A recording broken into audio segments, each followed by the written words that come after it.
अस्सलाम वालेकुम प्यारे बच्चों। आज की जो मैं आपको कहानी सुनाने जा रही हूँ, वैसे तो आपने बहुत सी कहानियाँ सुनी हुई हैं, लेकिन आज जो मैं आपको कहानी सुनाने जा रही हूँ वो बहुत ही अच्छी और एक सच्चा वाक़या है।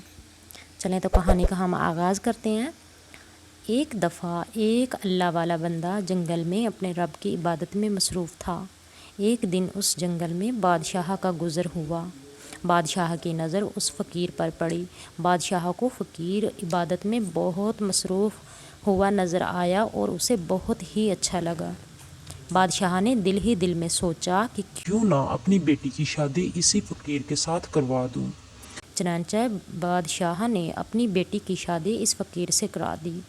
शादी की पहली ही रात फ़कीर बोला कि आप बादशाह की बेटी हो और मैं फकीर।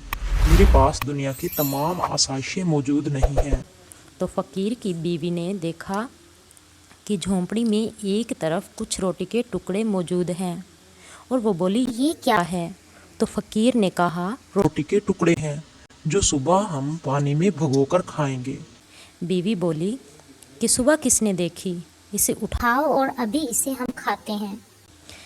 देखें। मतलब इसका कि बादशाह की बेटी भी नेक थी और हमें भी तलकीन की जाती है कि नेक बनो और नेकी की तवक्को रखो। जी तो बच्चों, कैसे लगी आपको कहानी?